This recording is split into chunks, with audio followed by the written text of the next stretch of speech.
Bueno, nosotros pertenecemos al instituto,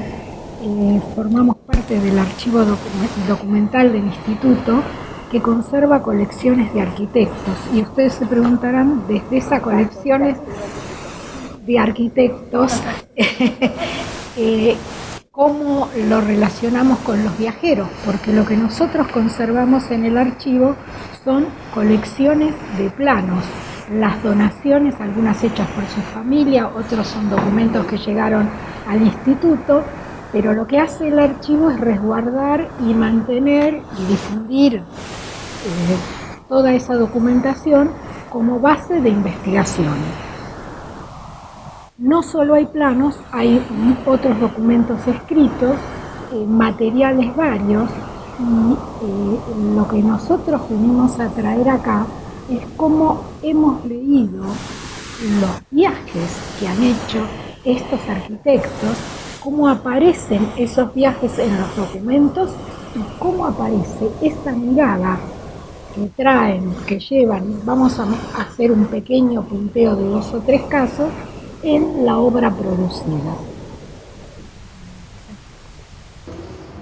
Sí, como bien decía Clara, las colecciones de arquitectos, la familia que va donando la información al archivo documental, no solo está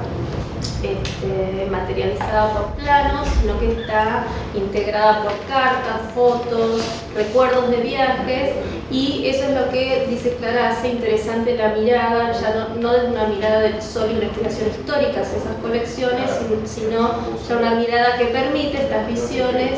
y estas lecturas a través de los viajeros, que obviamente no va a ser una lectura, como veíamos en el trabajo de Rodolfo, una cuestión de análisis del discurso, sino el análisis ya se hace desde otro tipo de fuentes.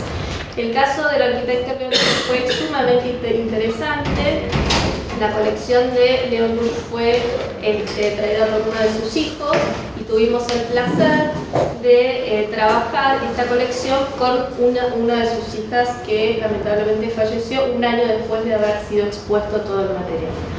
Por suerte también en esta colección pudimos hacerlo a modo de catálogo. Si a ustedes después les interesa, ahí está la colección acá del catálogo de la exposición. Y brevemente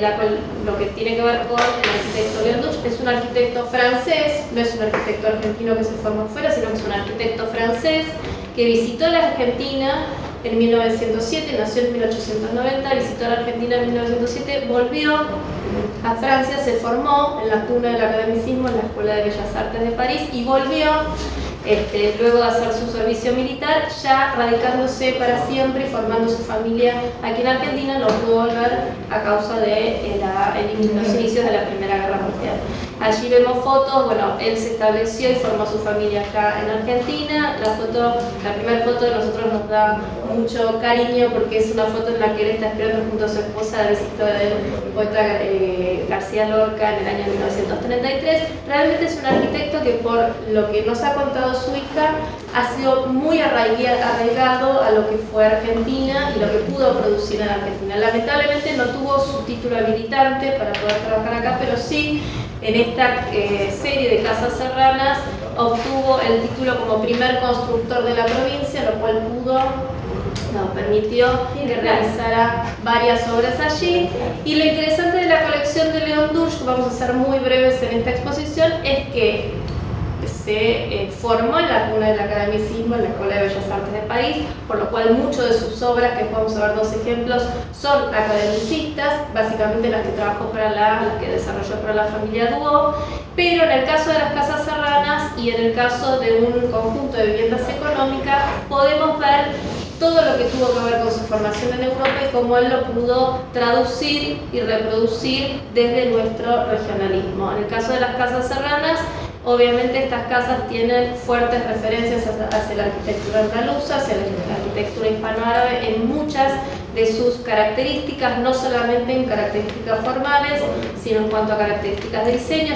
Por suerte las casas están en pie. Yo tuve la suerte de viajar en el 2005 a Cruz Chica, esto está en Cruz Chica, cerca de la cumbre, y están... Esta que es la de Manuel Mujica Lainez, que ahora está en una situación medio compleja. Qué compleja, hay que decir las cosas por su nombre. Es totalmente lamentable. No es interesante ni compleja. Sí, es lamentable. Esta es una de las casas que contamos con bocetos y con todo tipo de documentación de este proyecto. Otra de las casas es Sevilla, que también están todas las casas que pudimos ver en Cruz Chica están intactas y obviamente han cambiado su función siendo grandes hoteles de lujo, salvo la casa del propio León Duque y su familia, la Gitanilla, que también está digamos, es propiedad privada. Pero es interesante en la colección todos los bocetos y todas las cuestiones que empezamos a encontrar de cuestiones no construidas, proyectos no construidos, pero que evidentemente tuvo una gran labor con esa referencia andaluza en lo que es la arquitectura recreativa y del ocio. Esto es lo que tenía que ver con su pata academicista en su obra entre el año 20 y 30. Lo que hablábamos de las casas serranas tiene más que ver con el año 20-25. En la época del 30 ya estuvo construyendo para la familia Duo una serie de obras, entre las cuales hay casas de renta, palacios, como el conocido Palacio Duo, que es ahora el Hotel Hyatt, que bueno, también tiene sus controversias toda la intervención que ha sufrido. Esta es la pata academicista de León Duch, que convive con su aspecto pintoresquista en las casas de Córdoba y a la vez convive con su construcción de la modernidad en este conjunto de viviendas económicas, que es muy interesante. No lo vamos a ver ahora, pero está en el catálogo todo el estudio que él realiza para poder hacer este conjunto de casas económicas. Él siempre había sido arquitecto de un comitente sumamente rico, por lo cual es interesante ver cómo va estudiando estas cuestiones del asoleamiento, de las ventilaciones. Este es una de las variantes del proyecto final, que es este, y todos los estudios que él realiza en base a sus conocimientos de la modernidad y que también posterior a la visita de Le Corbusier, como decía la anterior colega, también tuvo una cierta influencia en esa construcción de la modernidad y que se ve reflejado en este conjunto de viviendas económicas en Maison Solar. Lamentablemente, por la apertura de la 9 de julio fue demolida porque está en México 1050. Acá vemos un detalle de lo que era cuando fue construida este conjunto de viviendas, pero es interesante ver, en este caso, este arquitecto, que es diferente al que vamos a ver después, es un arquitecto extranjero que se radica en la Argentina y en que en toda su trayectoria se puede ver cuál es el legado de su formación en Europa. Con respecto al arquitecto Jorge Sabaté, él egresa de la Escuela de Arquitectura también de la UBA en 1921 y se desarrolla en su profesión aproximadamente hasta 1970. El archivo, digamos, que tiene acá el resguardo, la colección de Sabaté, tiene tanto lo que es su producción de su estudio de manera independiente, como todos los bocetos, anteproyectos y proyectos que dirigió para la Secretaría y los ministerios públicos. Respecto, acá estamos viendo dos variantes de anteproyecto para lo que es la Estación Concordia. Ninguno de ellos fue ejecutado. Y a diferencia de lo que veíamos recién con Durch, Sabaté principalmente en los viajes se lo puede vincular con lo que son los encuentros de los congresos panamericanos de arquitectos. Él participa desde que es estudiante en estos congresos, gana en el Congreso Panamericano de Montevideo 4 medallas como estudiante y a partir de allí por más de 20 años participa primero como expositor y después ya como parte del comité organizador de estos encuentros representando a la Argentina. Por esto que también se vincula fuertemente con todos los países limítrofes y es además presidente de la Sociedad Central durante 2 mandatos, hasta el 38 y 41, y tiene un vínculo muy estrecho fundamentalmente con arquitectos uruguayos, brasileros y chilenos. En 1938 es que tiene una mirada especial hacia el exterior, por el cual va a viajar para 2 encomiendas puntuales, o sea, como parte de esta comisión de urbanismo que forma la Sociedad Central, le encargan, digamos, el anteproyecto que es de Ciudad Universitaria de Buenos Aires y por el otro lado la creación del aeropuerto de Buenos Aires. Estos dos proyectos, digamos, él sostiene que la concreción de ambos la va a posicionar a Buenos Aires como una de las principales ciudades del mundo y refuerza que, digamos, Buenos Aires en materia urbana viene muy atrasada con respecto a lo que son las primeras ciudades. Entonces, en 1939 viaja a Estados Unidos, a California, y ahí visita las universidades de Los Ángeles, de California, del sur de California, y plantea este esquema de campus, reproducirla en lo que es el programa funcional de Ciudad Universitaria, de plantear, digamos, este núcleo común a todas las facultades por pabellones, la infraestructura deportiva como complemento a la vida intelectual y a su vez resolver el problema también de la vivienda estudiantil, dando viviendas a lo que son los estudiantes, los profesores y el apoyo del personal universitario. El planteo que hace Sabaté, si bien, digamos, se basó en este programa de las universidades americanas, toma para el programa funcional específico de la Universidad de Buenos Aires el plan piloto que había comenzado, que después se interrumpe por la Guerra Civil en la Ciudad Universitaria de Madrid. Y lo emplaza, digamos, dentro de lo que es este cordón verde, que son los terrenos ganados al río en la costanera entre Sarmiento y Pampa. Bueno, este proyecto finalmente, digamos, queda desestimado y a partir de 1939 exacto, se empieza a construir entonces los anexos de distintas facultades de la Universidad de Buenos Aires como la conocemos hoy. El otro anteproyecto es la creación del aeropuerto de la Ciudad de Buenos Aires. A la izquierda vemos el primer emplazamiento que se proponía a principios de 1930, que estaba en el límite entre lo que es provincia y capital federal, o sea, bordeando Vicente López. Una vez que se desestima por la Dirección General de Navegación y Puertos este emplazamiento, la Sociedad Central propone entonces otro anteproyecto con otro emplazamiento, para lo cual primero hace también un relevamiento de qué está pasando, digamos, en la escala internacional. Estos son los estudios de las pistas, la disposición de los edificios que tienen los aeropuertos internacionales de mayormente Estados Unidos y luego en Europa. Y en la propuesta de la Sociedad Central de este análisis, lo primero que surge es dividir lo que es el aeropuerto para transporte de pasajeros y los aeropuertos de carga comerciales, para poder plantear el aeropuerto lo más próximo a la ciudad, que es la primera crítica que le hacen a los aeropuertos de Estados Unidos principalmente.